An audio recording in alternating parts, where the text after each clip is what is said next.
اللہ تعالیٰ علیہ وسلم کے فرمان کا مقصد میں آپ کو سمجھاؤں۔ حضور نے فرما دیا قیامت کے قریب میری اولاد میں میرا ایک بیٹا پیدا ہوگا جس کا نام میرے نام سے مشابہ ہوگا، یعنی محمد، اور اسے پورا زمانہ امام مہدی کے نام سے یاد کرے گا، اور وہ پوری دنیا میں کائنات میں اسلام کو غالب لا کر رہیں گے۔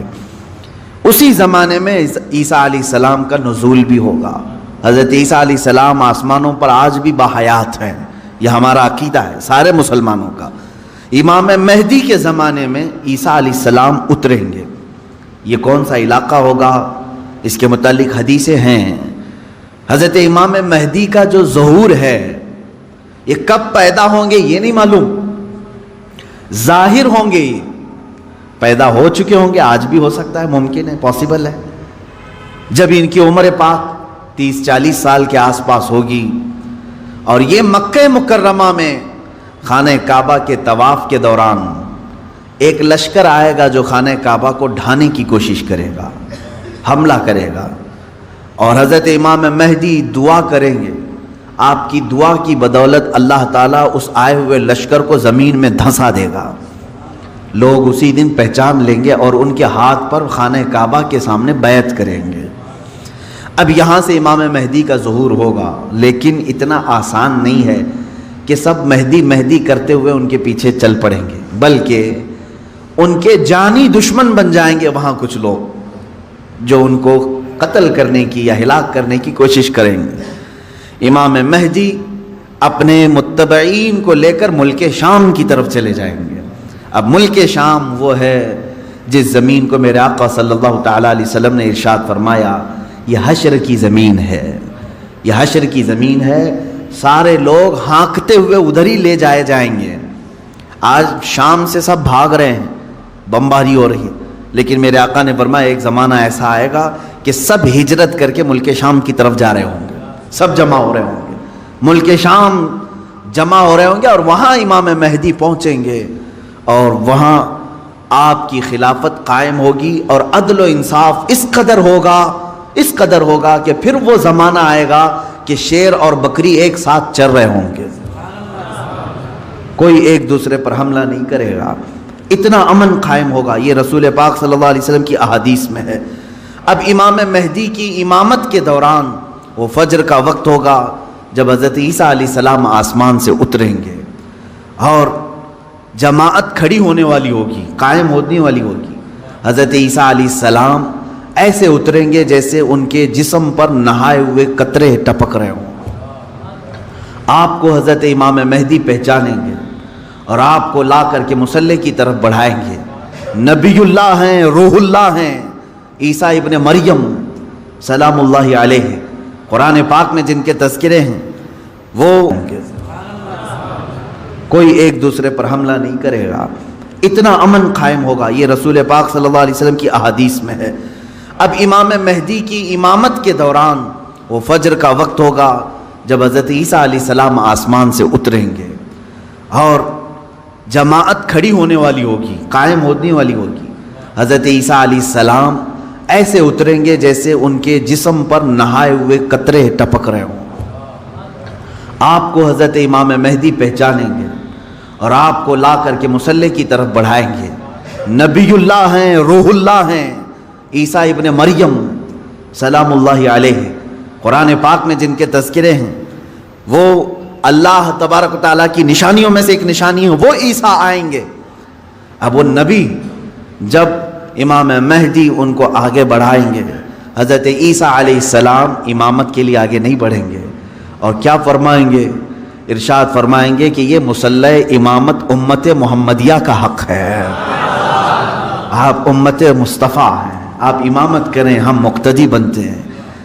اللہ اکبر، رسول پاک صلی اللہ علیہ وسلم کے مقتدی بنے سارے انبیاء، یہ تو معلوم ہے، لیکن رسول کی ایک امتی کے مقتدی بھی عیسیٰ علیہ السلام بن رہے ہیں۔ میرے عزیزو، یہاں نبوت کا درجہ گھٹانا مقصد نہیں ہے، بلکہ یہاں امت مصطفیٰ کی فضیلت بتانا ہے۔ امام مہدی کی امامت ہوگی، اس کے بعد پھر جو دنیا میں حالات ہوں گے وہ کیا ہوں گے؟ دجال آ چکا ہوگا، اور دجال اپنے فتنے پھیلا رہا ہوگا، اور اب دجال کو کون مارے گا، کون ختم کرے گا؟ سارے لوگ پریشان ہو چکے ہوں گے، قتل عام کر رہا ہوگا لوگوں کو، ایمان والوں کا، جو اسے خدا کہے اسے چھوڑ دے، اور جو اسے خدا نہ مانے اسے دونوں پیر پکڑ کر چیر دے یا گرم کھولتے ہوئے تیل میں ڈال دے، ظلم و ستم کی حد کر دے گا۔ کچھ لوگ ڈر کر کے کفر کر دیں گے، شرک میں مبتلا ہو جائیں گے، اور کچھ ایمان پر قائم رہیں گے، لیکن یہ زمانہ زیادہ دن تک نہیں چلے گا۔ حضرت عیسیٰ علیہ الصلاۃ والتسلیم کے نزول کے بعد عیسیٰ علیہ السلام کی جہاں تک خوشبو جائے گی یا ہوا انہیں مس کر کے نکل رہی ہوگی، تو وہ ہوا دجال کو جیسے لگے گی وہ پگھلتا جائے گا، جیسے موم آگ کی گرمی سے پگھلتا ہے، دجال عیسیٰ علیہ الصلاۃ والتسلیم کی دوری کی ہوا سے ہی پگھل رہا ہوگا۔ یہاں تک کہ مقام لد ایک جگہ ہے، اسرائیل میں ہے وہ آج، اور دنیا کا بڑا ایئرپورٹ انہوں نے وہاں پر بنایا ہے، مقام لد کا ایئرپورٹ بھی بنا ہوا ہے، اور حدیث پاک میں ہے عیسیٰ علیہ السلام مقام لد پہ اس کو اپنے تیر سے نشانہ بنائیں گے اور قتل کر دیں گے، اور امت مصطفیٰ کا یہ آخری فتنہ بھی ختم ہو جائے گا۔ اب اس کے بعد کیا ہوگا؟ وہی آیت جو میں نے تلاوت کیا، اللہ نے فرمایا هو الذی ارسل رسولہ بالہدی ودین الحق لیظہرہ علی الدین کلہ، وہ اللہ ہے جس نے اپنے رسول کو دنیا میں بھیجا ہے ہدایت کے ساتھ اور دین حق کے ساتھ، اس لیے کہ اس رسول کا دین پوری دنیا پر غالب آ کر رہے۔ اب یہ دین غالب آئے گا دجال کے خاتمے کے بعد امام مہدی کے ہاتھوں سے۔ ہر ملک یا ہر سلطنت جہاں کہیں تخت ہوگا وہاں پرچم صرف اسلام کا لہرا رہا ہوگا۔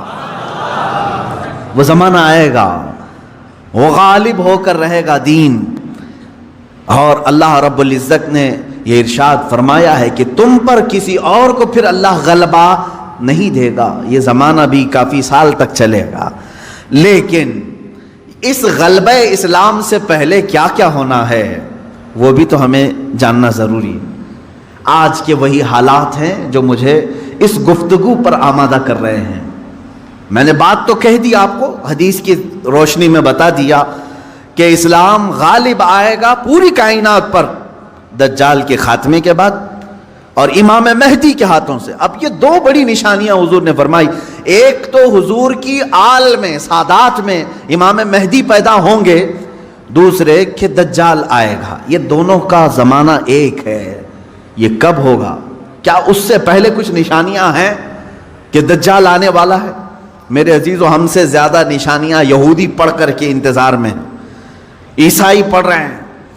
ایک بات یاد رکھیں، دجال کے دشمنوں میں ہم ہیں اور عیسائی ہیں۔ وہ دجال کو بھی اپنا دشمن سمجھتے ہیں عیسائی، وہ اینٹی کرسٹ ہے، عیسائیوں کا بھی وہ دشمن ہے، لیکن یہودی اس کو اپنا مسیحا سمجھتے ہیں۔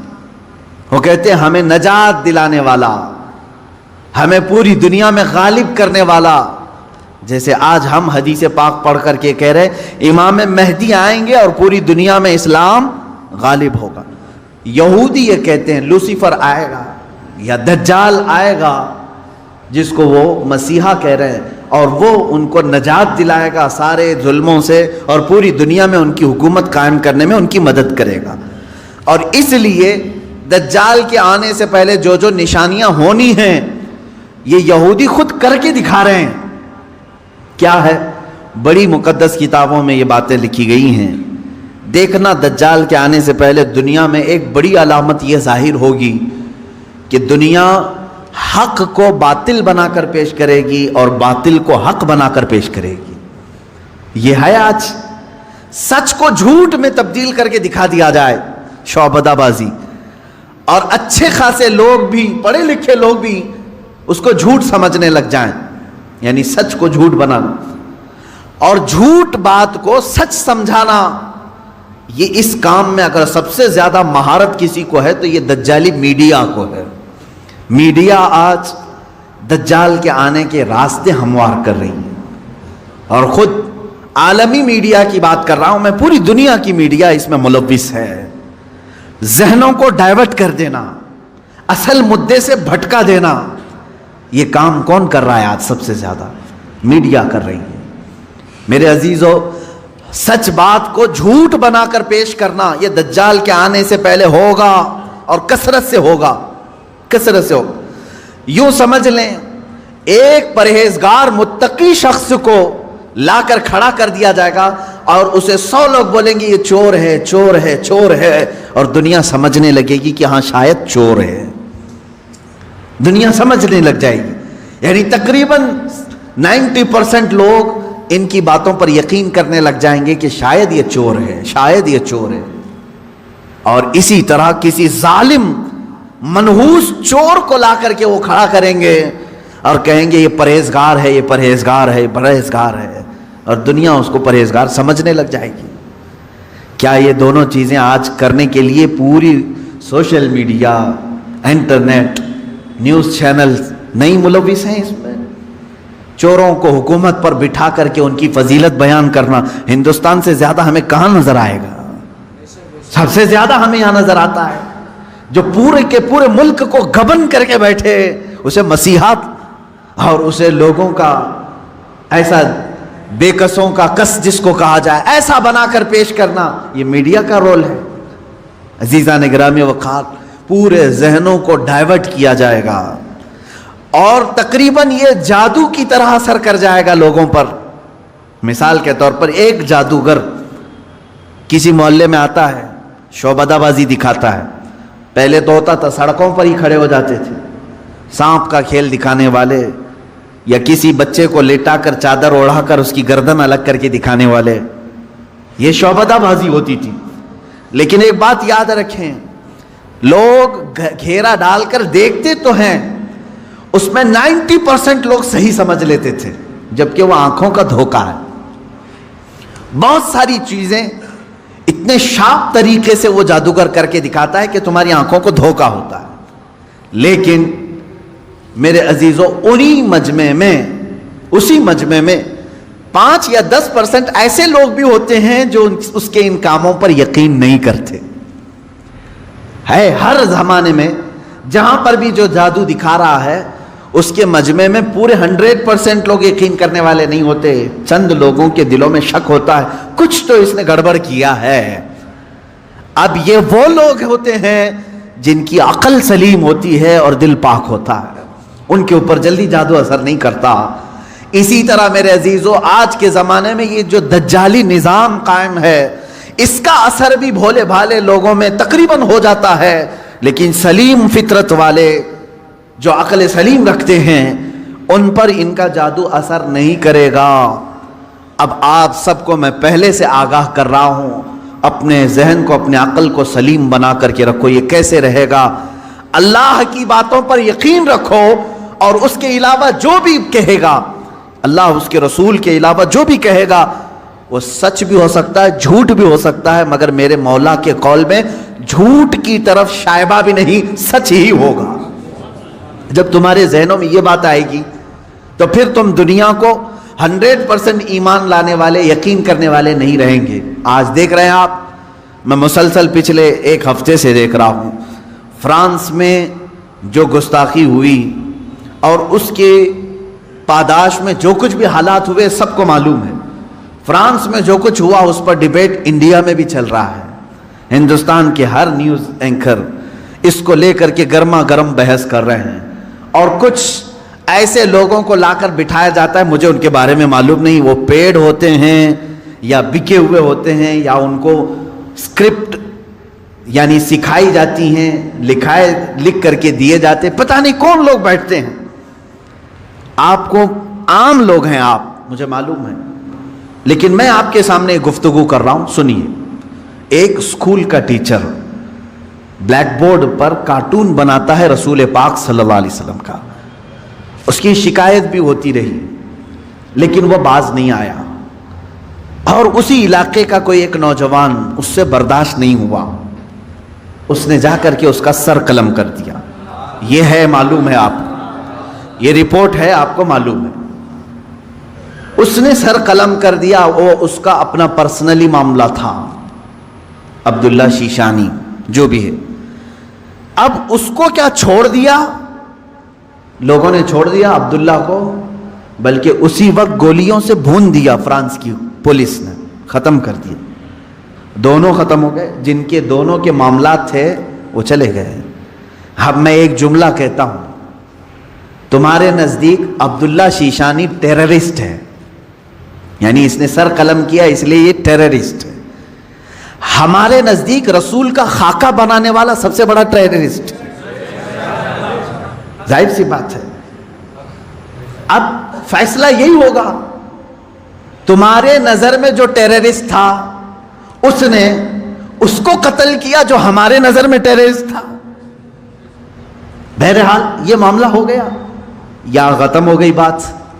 لیکن میرے عزیزو، اس واقعے کے بعد فرانس کی حکومت کو کسی ایک کی طرفداری کر کے گورنمنٹ بلڈنگوں پر حضور پاک صلی اللہ علیہ وسلم کے خاکے لگانے کا کیا مقصد تھا؟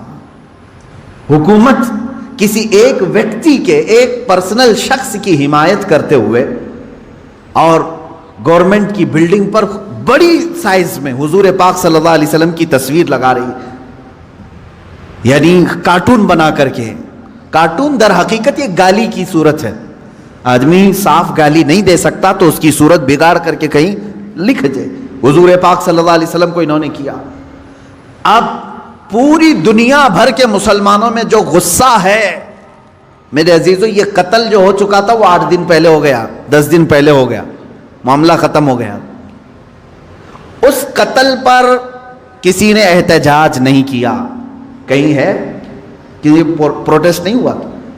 پوری دنیا بھر کے مسلمان جو راستوں پر آئے یا پروٹیسٹ کیے، کس کے متعلق؟ فرانس کی حکومت نے جو یہ غلطی کی ہے، اپنی عمارتوں پر، گورنمنٹ کی بلڈنگوں پر جو رسول پاک کے خاکے لگائے، اس کے خلاف پوری دنیا بھر کے مسلمانوں کو غصہ ہے اور سب آئے. یہ بات صاف صاف میں بتا رہا ہوں آپ کو، سنیے. آپ کا میرا غصہ بھی کس پر ہے؟ دیکھیں، ٹیچر کا معاملہ ختم ہو گیا، اس نے کیا تھا، سامنے والے نے مار دیا، وہ معاملہ ختم ہو گیا، وہاں ختم ہو گئی چیز. اور جس نے قتل کیا اس کو بھی تم لوگوں نے نہیں چھوڑا، وہ بھی اس کو بھی گولیوں سے مار دیا، معاملہ ختم. لیکن ایک گورنمنٹ کا بلڈنگ پر اس طرح سے تصویریں لگانا، یہ در حقیقت پوری دنیا کے مسلمانوں کو جھنجھوڑنا تھا، پوری دنیا کے مسلمانوں کے دلوں پر ضرب لگانا تھا. اب ہم پروٹیسٹ کیے، آپ پروٹیسٹ کیے، ہم نے کہا، لیکن ہندوستان میں آنے کے بعد اب دجالی نظام کی جو میڈیا ہوتی ہے یہ کیا کرتی ہے؟ پورے بحث کو ڈائیورٹ کرتی ہے، پورے مدے کو ڈائیورٹ کرتی ہے. یہ سارے جتنے پروٹیسٹ ہو رہے ہیں، نیوز والے اسے کیا دکھا رہے ہیں جانتے ہیں آپ؟ نیوز والے یہ دکھا رہے ہیں کہ دیکھو، ایک ٹیررسٹ کی حمایت میں اتنے مسلمان ہندوستان کی سڑکوں پر آ گئے. یعنی عبداللہ شیشانی نے جو قتل کیا ٹیچر کا، اس کی حمایت میں یہ سارے لوگ کھڑے ہیں اور پورا ڈیبیٹ اسی پر چل رہا ہے. کیا آپ لوگ ہندوستان میں رہ کر کے ایک قتل کی حمایت کرتے ہیں؟ ایک قتل کی حمایت کرتے ہیں؟ ہم نے کہاں یہ قتل کے متعلق پروٹیسٹ کیا ہے؟ بتاؤ ذرا صحیح. اس عبداللہ نامی لڑکے کا کسی ایک کے ہاتھ میں بینر آیا پوری دنیا میں کہیں پر کہ اس کے قتل کی حمایت میں پروٹیسٹ ہو رہا ہے؟ میرے عزیزو، پورے مدے کو ڈائیورٹ کرنا یہ میڈیا کا کام ہے، جبکہ انہیں معلوم ہے کہ پوری دنیا کے مسلمان جو پروٹیسٹ کر رہے ہیں وہ قتل کے متعلق نہیں، بلکہ وہ فرانس کی گورنمنٹ کی حرکتوں پر پروٹیسٹ کر رہے ہیں. اب اس کی ایک مثال میں آپ کو بتا دوں. یہ میڈیا اینکرز یہ کہتے ہیں کہ فرانس کا وہ اندرونی معاملہ ہے، وہ اندرونی معاملہ ہے، وہ چاہیں ان کو فریڈم آف ایکسپریشن ہے، وہ سیکولر ہیں، وہ چاہیں تو کسی ایک ویکتی کی حمایت کریں اور بلڈنگ کی پوری تصویر لگا دیں رسول پاک صلی اللہ تعالیٰ علیہ وسلم کی تصویر سے. میرے عزیزو، اگر یہ فرانس کا اندرونی معاملہ ہے تو انڈیا میں ڈیبیٹ کیوں ہو رہا ہے؟ آپ کے نیوز روم میں یہ بحث کیوں ہو رہی ہے؟ آپ یہ سمجھیں اس زمانے کا سب سے بڑا خطرناک جال یہ میڈیا ہے، نیوز کا. جو اب ظاہر سی بات ہے یہ ہماری بھی کلپس اٹھا کر کے چلائیں گے اور پھر ہمیں بھی بتائیں بھڑکاؤ مولانا ہے،